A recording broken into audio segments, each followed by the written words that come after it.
ಅತಿ ವೇಗದ ಚಾಲನೆಯಿಂದ ಸೈಲೆನ್ಸರ್ನಲ್ಲಿ ಬೆಂಕಿ ಉಗುಳಿಸುವಂತಹ ಕರ್ಕಶ ಶಬ್ದ ಕೇಳಿ ಬರ್ತಾ ಇತ್ತು.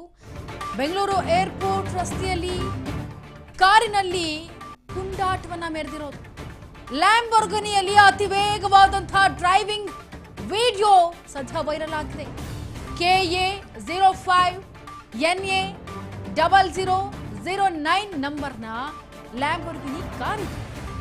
ಮುತ್ತಪ್ಪರೈ ಪುತ್ರ ರಿಕ್ಕಿ ರೈ ಒಡೆತನದ ಲ್ಯಾಂಬೋರ್ಗಿನಿ ಕಾರು ಅನ್ನೋದು ಗೊತ್ತಾಗ್ತಾ ಇದೆ. ವಿಡಿಯೋ ಆಧರಿಸಿ ಪರಿಶೀಲನೆಗೆ ಮುಂದಾಗಿರುವಂತಹ ಪೊಲೀಸರು ಸದ್ಯ ಮುತ್ತಪ್ಪರೈ ಪುತ್ರ ರಿಕ್ಕಿ ರೈ ಲ್ಯಾಂಬೋರ್ಗಿನಿ ಕಾರು ಮತ್ತೆ ಈಗ ಸದ್ದು ಮಾಡ್ತಾ ಇದೆ. ಈ ಹಿಂದೆ ಕೂಡ ಸದ್ದು ಮಾಡಿತ್ತು, ಈಗ ಮತ್ತೆ ಅದೇ ಸದ್ದನ್ನ ಮಾಡ್ತಾ ಇದೆ. ಸೈಲೆನ್ಸ್ನಲ್ಲಿ ಬೆಂಕಿ ಕಾಣಿಸ್ಕೊಡ್ತಾ ಇರೋದು ಕೂಡ ಗಮನಿಸ್ತಾ ಇದೆ. ಈ ರೀತಿಯಾಗಿ ರೋಡ್ನಲ್ಲಿ ಲ್ಯಾಂಬೋರ್ಗಿನಿ ಕಾರನ್ನ ತಂದು ಸದ್ದು ಮಾಡ್ತಾ ಇರೋ ಸದ್ಯ ಈ ವಿಡಿಯೋವನ್ನ ಆಧರಿಸಿ ಇಟ್ಕೊಂಡು ಆ ನಂಬರ್ ಪ್ಲೇಟ್ ಅನ್ನ ಆಧಾರವಾಗಿ ಇಟ್ಕೊಂಡು ಪೊಲೀಸರು ತನಿಖೆಯನ್ನ ಅಂದ್ರೆ ಬೇಸಿಕ್ ತನಿಖೆಯನ್ನ ಮಾಡಿದಾಗ ಗೊತ್ತಾಗಿರೋದು ಮುತ್ತಪ್ಪರೈ ಪುತ್ರ ರಿಕ್ಕಿ ರೈ ಲ್ಯಾಂಬೋರ್ಗಿನಿ ಕಾರ್ ಇದು ಅನ್ನೋದು ಗೊತ್ತಾಗಿದೆ. ಅತಿ ವೇಗವಾಗಿ ಡ್ರೈವಿಂಗ್ ಮಾಡ್ತಾ ಇರುವಂತಹ ವಿಡಿಯೋ ವೈರಲ್ ಆಗಿದೆ.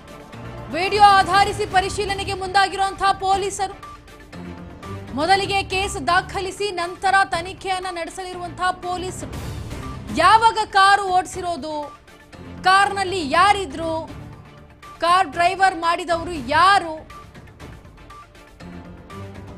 ಕಳೆದ ಮಾರ್ಚ್ 21ರಂದು ಡ್ರಿಫೆಂಟಿಂಗ್ ಪ್ರಕರಣದಲ್ಲಿ ಇದ್ದದ್ದು ಕಾರ್ನಲ್ಲಿ ಕುಂಬ್ಳೆ ಸರ್ಕಲ್ ಈ ರೀತಿ ರಸ್ತೆಯಲ್ಲಿ ಕಾರನ್ನ ಚಲಾಯಿಸ್ತಾ ಇರೋ ಇದ್ರ ಬಗ್ಗೆ ಮತ್ತಷ್ಟು ಅಪ್ಡೇಟ್ ಕೊಡೋದಕ್ಕೆ ನಮ್ಮ ಪ್ರತಿನಿಧಿ ಶಿವು ದೂರವಾಣಿ ಸಂಪರ್ಕದಲ್ಲಿ. ಶಿವು, ಈಗ ವಿಡಿಯೋನ ಆಧರಿಸಿ ಪರಿಶೀಲನೆ ಮಾಡಿದ್ಮೇಲೆ ಗೊತ್ತಾಗಿದೆ ಮುತ್ತಪ್ಪರೈ ಪುತ್ರ ರಿಕ್ಕಿ ರೈ ಲ್ಯಾಂಬೋರ್ಗಿನಿ ಕಾರ್ ಇದು ಅಂತ.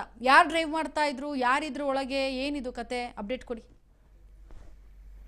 ಈ ಲ್ಯಾಂಬೋರ್ಗಿನಿ ಕಾರ್ ಏನಿದೆ ಈಗ ಮತ್ತೆ ಸದ್ದು ಮಾಡ್ತಾ ಇದೆ. ಇದು ರಿಕ್ಕಿ ರೈದೇ ಕಾರು ಅನ್ನುವಂಥದ್ದು ಗೊತ್ತಾಗಿದೆ. ನಂಬರ್ನ ಆಧರಿಸಿ ರಿಕ್ಕಿ ರೈ ಕಾರ್ ಇದು ಏರ್ಪೋರ್ಟ್ ರಸ್ತೆಯಲ್ಲಿ ಈ ಮತ್ತೊಮ್ಮೆ ಪುಂಡಾಟ ಆಗಿದೆ ಅಂತ ಹೇಳಿ ಕಾರ್ನ ಸೈಲೆನ್ಸರ್ ನಿಂದ ಮಾಡಿಫೈಡ್ ಸೈಲೆನ್ಸರ್ ನಿಂದ ಬೆಂಕಿ ಹೊರಬರೋ ರೀತಿಯಲ್ಲಿ ಕಾರನ್ನ ಅತಿ ವೇಗವಾಗಿ ಚಲಾವಣೆ ಮಾಡಿರುವಂತದ್ದು ಈಗ ವೈರಲ್ ಆಗ್ತಾ ಇದೆ. ಆ ವಿಡಿಯೋ ವೈರಲ್ ಆಗ್ತಾ ಇದೆ. ಏನ್ ಕಾರ್ ನಂಬರ್ KA 05 NR 009 ಅನ್ನುವಂತ ಕಾರ್ ನಂಬರ್ ಏನಿದೆ, ಲ್ಯಾಂಬೋರ್ಗಿನಿ ಕಾರ್ ನಂಬರ್, ಇದು ರಿಕ್ಕಿ ರೈ ಒಡೆತನದ ಕಾರು.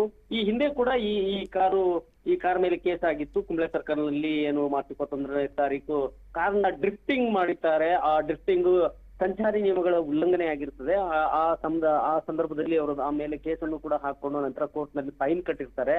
ಇದು ಸಾಕಷ್ಟು ವಿವಾದಕ್ಕೆ, ಸಾಕಷ್ಟು ಟ್ರೋಲ್ಗೂ ಕೂಡ ಕಾರಣ ಆಗುತ್ತೆ. ಅವರ ವಕೀಲರು ಇಲ್ಲ, ಅದು ಕಾರು ಅಲ್ಲಿ ರಸ್ತೆ ಸರಿ ಇರ್ಲಿಲ್ಲ, ಹಾಗಾಗಿ ನಾವು ನಿಯಂತ್ರಣ ಮಾಡಕ್ ಹೋದಾಗ ನಮ್ಮ ಚಾಲಕನ ಡ್ರಿಫ್ಟಿಂಗ್ ಆಗಿದೆ, ಅಂದ್ರೆ ಕಾರ್ ತಿರುಗಿದೆ ಅನ್ನೋ ತರ ನಂತರದಲ್ಲಿ ಸಾಕಷ್ಟು ಟ್ರೋಲ್ ಕೂಡ ಕಾರಣ ಆಗಿತ್ತು. ಈಗ ಮತ್ತೊಮ್ಮೆ ಇದೇ ಕಾರಣ ಅತಿ ವೇಗವಾಗಿ ಚಾಲನೆ ಮಾಡಿ ಸೈಲೆನ್ಸರ್ ನಿಂದ ಬೆಂಕಿಯನ್ನ ಉಗುಳಿಸುವ ರೀತಿಯಲ್ಲಿ ಮಾಡಿರುವಂತದ್ದು. ಆನಂತರ ಅಲ್ಲಿ ಅದನ್ನ ವಿಡಿಯೋ ಮಾಡ್ಕೊಂಡು ಈಗ ಸೋಷಿಯಲ್ ಮೀಡಿಯಾದಲ್ಲಿ ವಿಡಿಯೋ ವೈರಲ್ ಆಗ್ತಾ ಇದೆ. ಈಗ ಸದ್ಯಕ್ಕೆ ಆ ಕಾರ್ನಲ್ಲಿ ಯಾರಿದ್ರು, ಯಾರು ಚಲಾಯಿಸ್ತಾ ಇದ್ರು ಅನ್ನೋಂಥದ್ದು ಇನ್ನೂ ಕೂಡ ಗೊತ್ತಿಲ್ಲ. ಈಗ ಈ ಒಂದು ಸಂಚಾರಿ ನಿಯಮವನ್ನ ಉಲ್ಲಂಘನೆ ಮಾಡಿರುವಂತದಕ್ಕೆ ಮತ್ತೆ ಈ ವಿಡಿಯೋವನ್ನ ಆಧರಿಸಿ ಕೇಸನ್ನ ದಾಖಲಿಸಿಕೊಳ್ಳುವಂತದಕ್ಕೆ ಸಂಚಾರಿ ಪೊಲೀಸರು ತಯಾರಿ ಮಾಡ್ಕೊಳ್ತಾ ಇದ್ದಾರೆ. ನಂತರದಷ್ಟೇ ಆ ಕಾರ್ನಲ್ಲಿ ಯಾರಿದ್ರು, ಅದು ಯಾವಾಗ, ಎಲ್ಲಿ, ಏನಾಗಿತ್ತು ಅನ್ನುವಂಥದ್ದನ್ನ ಪರಿಶೀಲನೆ ಮಾಡ್ತಾರೆ.